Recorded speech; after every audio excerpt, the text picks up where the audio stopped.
آقا نامدار فخر دو جہاں سرور کائنات حضرت محمد صلی اللہ علیہ وآلہ وسلم کو اللہ پاک نے کب پیدا فرمایا؟ کیا نور محمدی پوری کائنات کی تخلیق سے پہلے وجود میں تھا؟ کیا حضرت آدم علیہ السلام سے بھی پہلے حضرت محمد صلی اللہ علیہ وآلہ وسلم کو پیدا فرمایا گیا؟ کیا حضرت آدم کی طرح رسول اللہ کو بھی سجدہ کروایا گیا؟ حضرت محمد کو کون سی مٹی سے پیدا کیا گیا؟ ناظرین گرامی، یہ وہ سوالات ہیں جو کہ ہمارے ذہنوں میں اکثر گھومتے رہتے ہیں، لیکن ہم ان کے جوابات نہیں تلاش کر پاتے۔ آج کی ویڈیو میں انہی سوالات کے جوابات حدیث اور قرآن کی روشنی میں دیے جائیں گے۔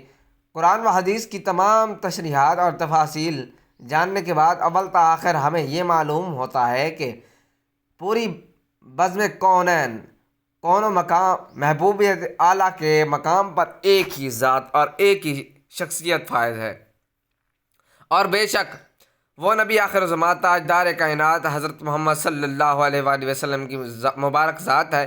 بھلا اس ذات سے بھی افضل کوئی ہو سکتا ہے جس کے لیے اللہ پاک نے تمام مخلوقات کی تخلیق کی ہو؟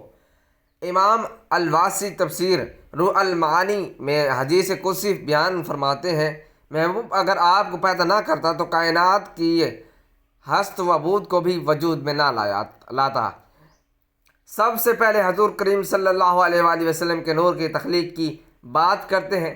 رسول اللہ صلی اللہ علیہ وآلہ وسلم کی تخلیق کے باب میں یہ بات ذہن نشین کر لیں کہ ائمہ قائد کے نزدیک آپ کے نور کی تخلیق کے اعتبار سے پوری کائنات پر حقیقی اولیت ہر قسم کے شک و شبہ اور اختلافات سے بالاتر ہے۔ تمام ائمہ اس بات کے قائل ہیں کہ نور محمدی کو سب سے پہلے تخلیق کیا گیا۔ امام ترمذی حضرت جابر بن عبداللہ سے روایت کرتے ہیں کہ میں نے نبی کریم صلی اللہ علیہ وآلہ وسلم سے عرض کیا، یا رسول اللہ نے سب سے پہلے کون سی چیز پیدا فرمائی؟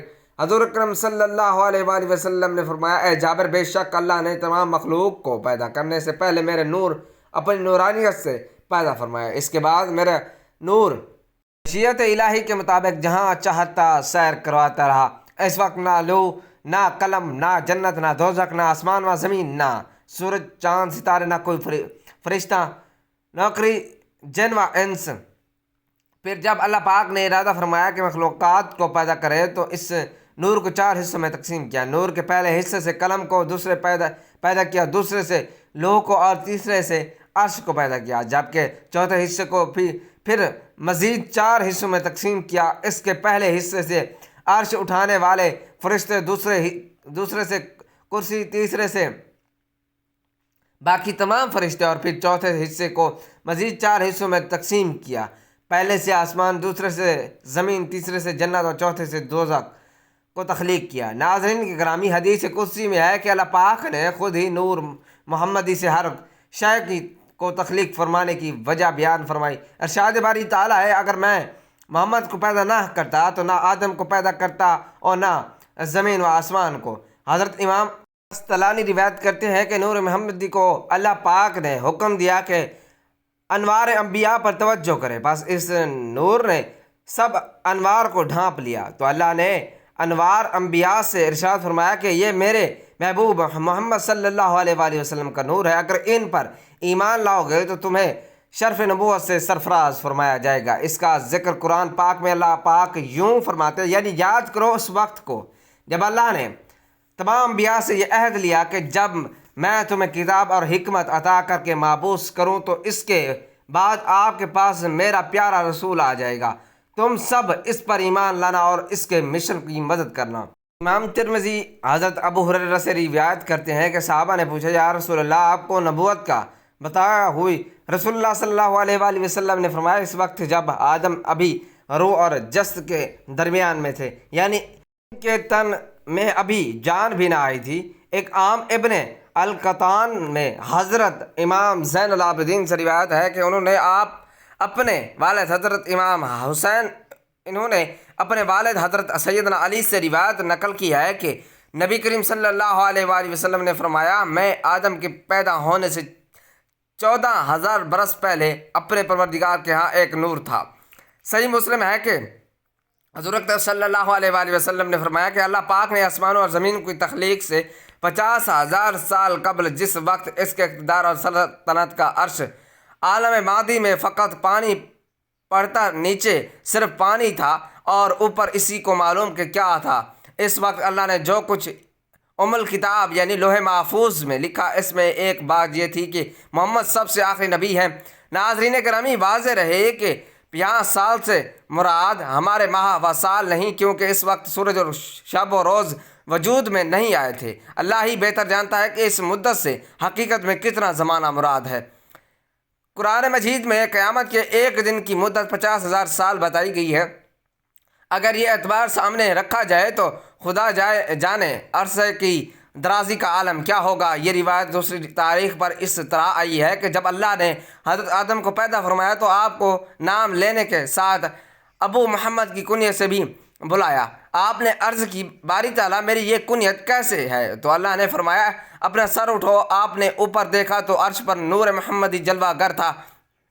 حضرت آدم علیہ السلام نے پوچھا، باری تعالیٰ یہ نور کس کا ہے؟ اللہ نے فرمایا، محمد کا نور ہے، یہ تیری اولاد میں سے ہوں گے۔ ان کا نام آسمانوں میں احمد اور زمین پر محمد ہے۔ اگر میں اسے نہ پیدا نہ کرتا تو تمہیں پیدا نہ کرتا اور نہ زمین و آسمان کو پیدا کرتا۔ یہ تو تھی نور محمدی کی تخلیق۔ اب سوال یہ ہے کہ نور محمدی صلی اللہ علیہ وآلہ وسلم کو جسد میں محمد کیسے داخل کیا گیا، یعنی حضور اکرم صلی اللہ علیہ وآلہ وسلم کا جسم مبارک کیسے بنایا گیا؟ پیارے دوستو، اس بارے میں حضرت کعب بن احبار سے روایت ہے کہ اللہ نے نبی آخر الزمان سرور کائنات حضرت محمد صلی اللہ علیہ وآلہ وسلم کو جب پیدا فرمانے کا ارادہ فرمایا تو حضرت جبرائیل علیہ السلام کو حکم دیا کہ ایسی مٹی میرے پاس لاؤ جو میرے محبوب کے جسم عطر کی تخلیق کے لائق ہو۔ حضرت جبرائیل 3 دفعہ زمین سے مٹی لے کر گئے، لیکن اللہ پاک نے فرمایا یہ مٹی میرے محبوب کے لائق نہیں۔ حضرت جبرائیل علیہ السلام یاسر کی زمین پر اترے، حضور اکرم سے روزے کی جگہ والی جگہ سے سفید مٹی لے کر بارگاہ خداوندی میں حاضر ہوئے۔ عمر خداوندی سے اس کو تسلیم کے پانی سے گوندا گیا، جب جنت کی نہروں میں دھویا گیا، اور پھر اللہ پاک نے نور نبوت کو جو کہ حضرت آدم کی تخلیق سے 14,000 سال پہلے اور زمین و آسمان کی تخلیق سے 50,000 سال پہلے پیدا فرمایا تھا، روزہ مبارک کی سفید مٹی میں رکھ کر اس کو لوح قلم عرش کرسی زمین و آسمان ہر جگہ پر اتارا تاکہ ہر شے اللہ کے محبوب کے شرف و فضلت کو پہچان لے۔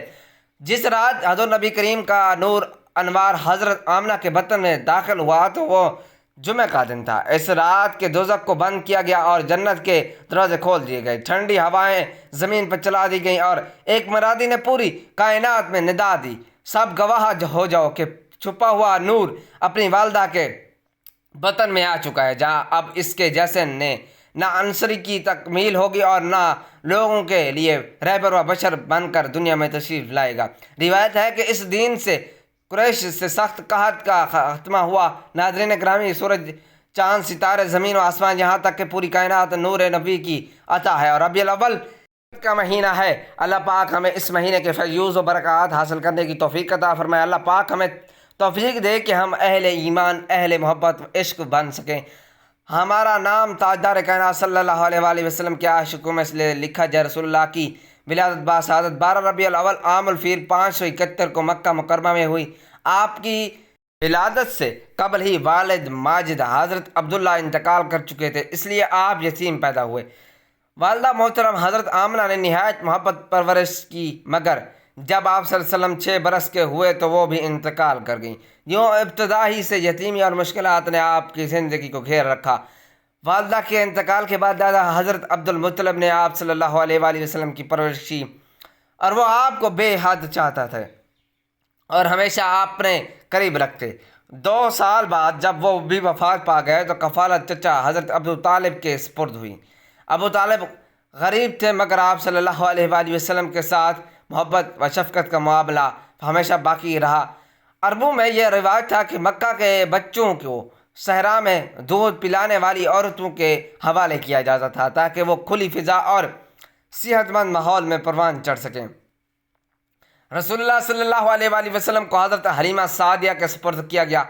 آپ صلی اللہ علیہ وآلہ وسلم کی آمد سے حضرت حلیمہ کے گھر میں برکتیں نازل ہوئیں، ان کے جانور دودھ دینے لگے، کھیتی باڑی میں اضافہ ہوا اور خوشحالی آ گئی۔ رسول اللہ صلی اللہ علیہ وآلہ وسلم نے بچپن ہی سے یتیمی کے کرب اور مشکلات کا سامنا کیا۔